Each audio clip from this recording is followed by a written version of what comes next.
নমস্কার। চলুন আজ ট্রান্সপোর্টেশন ইঞ্জিনিয়ারিংয়ের এমন একটা বিষয় ডুব দেওয়া যাক যেটা আমাদের সবার প্রতিদিনের জীবনের সঙ্গে জড়িয়ে আছে, ট্রাফিক ইঞ্জিনিয়ারিং।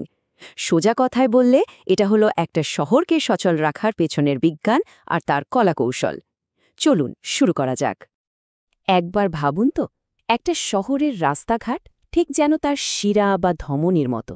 এই নেটওয়ার্কের মধ্যে দিয়েই তো শহরের আসল প্রাণশক্তি, মানে মানুষ আর জিনিসপত্র সমানে যাতায়াত করে। আমাদের শরীরের রক্ত চলাচল যেমন জরুরি, ঠিক সেভাবেই একটা শহরের অর্থনীতি আর তার জীবনযাত্রা কিন্তু এই রাস্তাগুলোর উপরই টিকে আছে। কিন্তু আসল সমস্যাটা তখনই হয় যখন এই শিরা ধমনীতে রক্ত জমাট বেঁধে যায়, মানে যখন রাস্তায় লেগে যায় ভয়ঙ্কর ট্রাফিক জ্যাম। এই যানজটটাই হলো সেই মূল রোগ, যার সমাধান একজন ট্রাফিক ইঞ্জিনিয়ারকে খুঁজে বের করতে হয়। আজ আমরা দেখব এই জট ছড়ানোর জন্য আমাদের হাতে কি কি অস্ত্র আছে। চলুন এক নজরে দেখে নিই আমাদের আজকের যাত্রাপথটা। আমরা শুরু করব ট্রাফিকের ৩টে মূল সূত্র দিয়ে, তারপর দেখব ইঞ্জিনিয়াররা কিভাবে রাস্তার গোয়েন্দাগিরি করেন। এরপর আমরা চৌরাস্তার জট, গোল চত্বরের জাদু, রাস্তার নীরব ভাষা মানে ট্রাফিক সাইন, আর সবশেষে ট্রাফিক সিগন্যালের পেছনের আসল মন্ত্রটা বুঝব। আচ্ছা, ট্রাফিককে যদি বুঝতে হয় তাহলে আমাদের ৩টে প্রধান জিনিসকে আগে জানতে হবে। এগুলোকে বলা যেতে পারে ট্রাফিক বোঝার ABC। এই ৩টে জিনিস হল গতি বা স্পিড, ঘনত্ব বা ডেন্সিটি, আর প্রবাহ বা ফ্লো। এই ৩টে সম্পর্কটা বোঝার জন্য চলুন দুর্গাপূজার প্যান্ডেলের কথা ভাবি। ধরুন প্যান্ডেল প্রায় ফাঁকা, মানে ঘনত্ব কম। তখন কি হয়? সবাই বেশ স্পিডে ঠাকুর দেখতে পারে, তাই না? মানে গতি বেশি, কিন্তু প্রতি মিনিটে খুব কম লোকই তো বেরোচ্ছে, তাই ফ্লো বা প্রবাহ কিন্তু কম।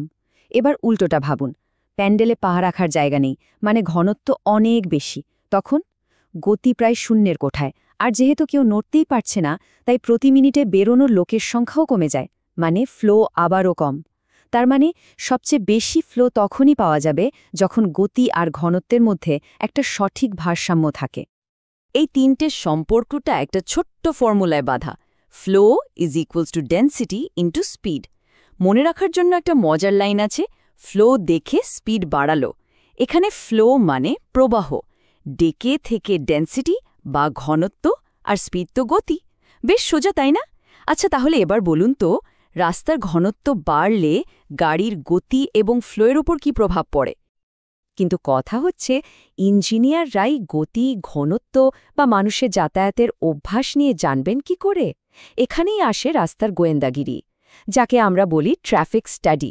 শহরের নারী নক্ষত্র বুঝতে গেলে এই গোয়েন্দাগিরিটা খুব দরকারি।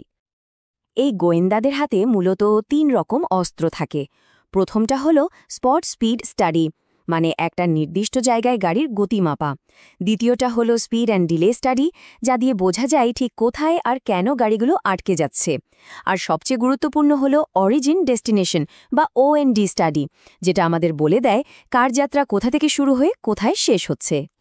এই OND স্টাডিটা করার পদ্ধতিটাও খুব ইন্টারেস্টিং। পুরো শহরটাকে প্রথমে কয়েকটা জোনে ভাগ করা হয়, তারপর রাস্তার পাশে দাঁড়িয়ে ড্রাইভারদের থামিয়ে জিজ্ঞেস করা হয়, অনেকটা লোকাল ট্রেনে যেমন আমরা একে অপরকে জিজ্ঞেস করি, দাদা কোথা থেকে উঠলেন, যাবেন কোথায়? এই ডেটা হাতে পেলেই কিন্তু বোঝা যায় ভবিষ্যতে কোথায় নতুন রাস্তা বা ফ্লাইওভার দরকার। তাহলে শহরের যাতায়াতের প্যাটার্ন বুঝতে কোন ধরনের ট্রাফিক স্টাডি সবচেয়ে গুরুত্বপূর্ণ? আচ্ছা, রাস্তার নেটওয়ার্কের সবচেয়ে বিপজ্জনক জায়গা কোনটা বলুন তো? ঠিক ধরেছেন, ইন্টারসেকশন বা চৌরাস্তা। একটা তথ্য দিই, শহরাঞ্চলে প্রায় অর্ধেক গুরুতর দুর্ঘটনায় কিন্তু এই মোড়গুলোতে ঘটে, তাই এর ডিজাইনটা এত গুরুত্বপূর্ণ। চৌরাস্তার মূল সমস্যাটাই হলো কনফ্লিক্ট পয়েন্ট, মানে যেখানে দুটো গাড়ির ধাক্কা লাগার সম্ভাবনা থাকে।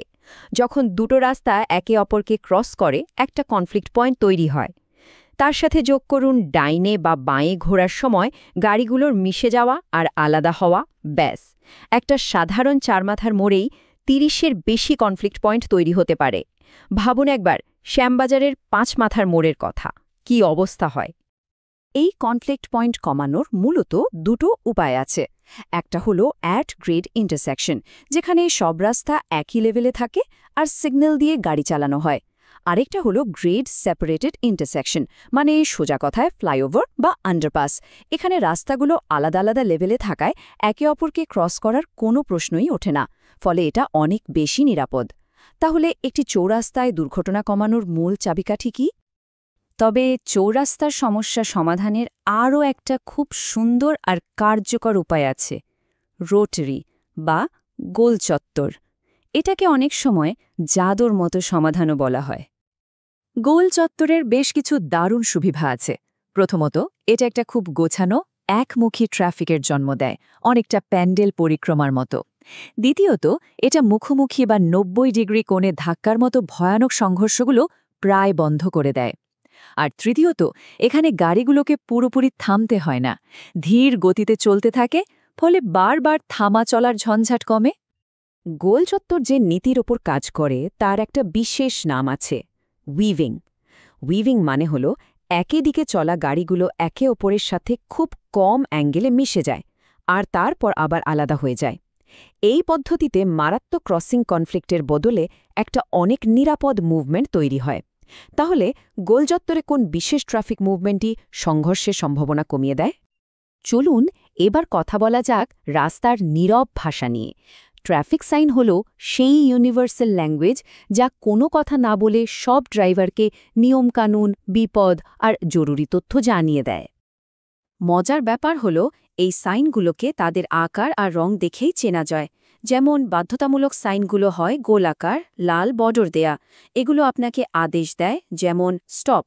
সতর্কমূলক সাইনগুলো হয় ত্রিভুজের মতো, এগুলো আপনাকে ভবিষ্যতের বিপদ নিয়ে ওয়ার্নিং দেয়, যেমন সামনে বাঁক। আর তথ্যমূলক সাইনগুলো হয় আয়তাকার, যেগুলো আপনাকে তথ্য দেয়, যেমন সামনে হাসপাতাল। তাহলে কোন আকারের চিহ্ন ড্রাইভারকে ভবিষ্যতের বিপদ সম্পর্কে সতর্ক করে? কিন্তু যখন রাস্তায় গাড়ির চাপ এত বেড়ে যায় যে সাইন বা গোল চত্বর দিয়েও সামলানো যায় না, তখন আমাদের হাতে থাকে শেষ এবং সবচেয়ে শক্তিশালী অস্ত্র, ট্রাফিক সিগন্যাল। এটা জোর করে রাস্তায় শৃঙ্খলা ফিরিয়ে আনে। একটা সিগন্যালের ডিজাইন মূলত ৩টে জিনিসের উপর নির্ভর করে। প্রথমটা হলো ফেজিং, মানে যে গাড়িগুলো একসাথে চললে ধাক্কা লাগবে না তাদের একটা গ্রুপ বানিয়ে একসাথে সবুজ বাতি দেওয়া। দ্বিতীয়টা হলো সাইকেল লেংথ, মানে সবকটা গ্রুপ একবার করে সবুজ বাতি পেতে মোট কত সময় লাগছে।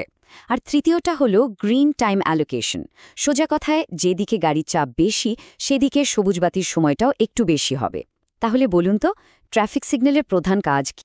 তাহলে চলুন এক নজরে আজকের মূল বিষয়গুলো ঝালিয়ে নিই। আমরা শিখলাম যে ট্রাফিক হলো গতি, প্রবাহ আর ঘনত্বের একটা সূক্ষ্ম খেলা। ভবিষ্যতের রাস্তা তৈরির জন্য O&D স্টাডি কতটা জরুরি সেটাও জানলাম। একটা ভালো চৌরাস্তা ডিজাইন কনফ্লিক্ট পয়েন্ট কমায়, আর গোলচত্বর, সিগন্যাল আর সাইনগুলো হলো রাস্তা নিরাপদ রাখার একটা দারুণ উপায়। তো আজকের এই সব কিছু জানার পর আগামী দিনের রাস্তা ডিজাইন করার জন্য আমরা কি প্রস্তুত?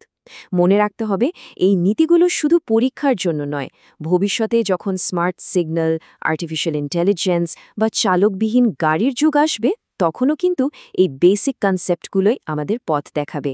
একটা স্মার্ট, নিরাপদ আর গতিশীল শহর গড়ার দায়িত্ব কিন্তু আমাদের মতো ইঞ্জিনিয়ারদেরই, আর এই জ্ঞানই আমাদের সেই পথে এগিয়ে নিয়ে যাবে।